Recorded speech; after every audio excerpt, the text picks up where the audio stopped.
2.2 Ángulos correspondientes y ángulos alternos. En el problema nos dice, en el siguiente diagrama identifica pues los siguientes ángulos. En primer lugar, los ángulos que se encuentran entre las rectas L y M. Entonces, en primer lugar, vamos a trabajar pues con esta imagen y vamos a identificar cuáles son las rectas L y M. La recta L sería esta, toda esta que vemos acá, y la recta M sería esta. Entonces, ¿cuáles son los ángulos que están, dice, entre las rectas? Es decir, los que están dentro de ellas o que están encerradas por estas rectas. Entonces, en este caso, para el número 1, pues la respuesta sería, veamos aquí, los primeros ángulos que están encerrados o limitados o acotados por esas rectas, pues son el ángulo B y ángulo C. Ese es para L, los que están encerrados por L. Ahora, los que están encerrados por M, entonces son los ángulos E y el ángulo H, ¿verdad? Que son estos que vemos aquí. Que le vamos a dar color para identificarlos.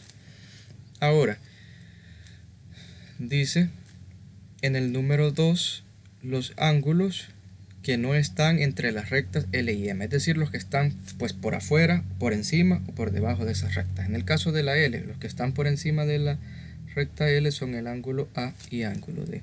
Entonces esto sería la respuesta del número 2, ángulo A y ángulo D.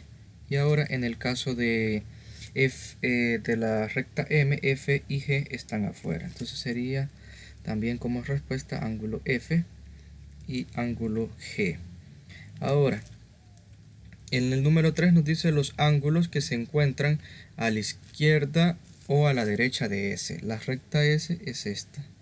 Entonces los que se encuentran, en primer lugar, vamos a poner a la derecha. Pues los que se encuentran a la derecha de la recta S serían estos dos y estos dos. Entonces, pues vamos a decir ángulo D y ángulo C, y pues aquí tendríamos ángulo H y ángulo G. Y siempre para el número 3, ahora vamos a ver los ángulos que están a la izquierda de S. A la izquierda de S, pues estarían estos y estos, que sería el ángulo A y ángulo B y el ángulo E y ángulo F. Entonces esto es lo único que nos pedían que nosotros realizáramos en la solución. Veamos el comprende. Dice, los ángulos que se identificaron reciben el nombre de ángulos especiales, según la posición respecto a las rectas que los forman, tal como se muestran a continuación. Es decir, los ángulos que están entre dos rectas se llaman internos, que era en el caso del ángulo BC, B y C, el ángulo E y el ángulo H.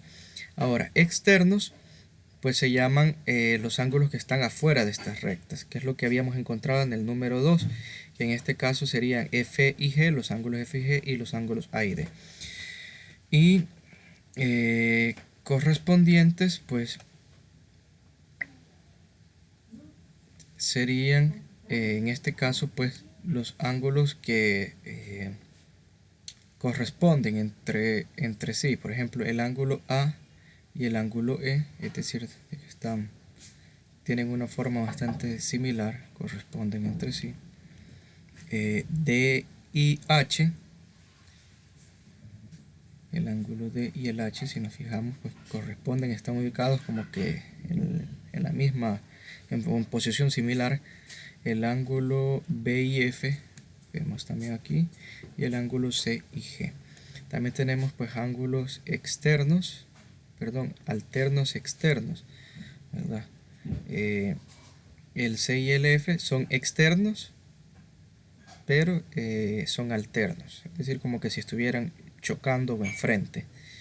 Y el ángulo A y G pues también son externos, pero son alternos. Ahora, alternos internos, pues tenemos en este caso el B que corresponde con el G, que estarían como pues frente a frente, y el E con el F. Dice, a la recta que corta dos o más rectas se le llama secante. En la figura la recta S es la recta secante. Dice, para cada uno de los siguientes literales, en el lapicito indica los ángulos internos, externos, alternos internos, alternos externos y correspondientes. En este caso, pues solamente trabajar el literal A y es ir diciendo pues que los ángulos, por ejemplo, A, B, son externos y pues ir describiéndolo.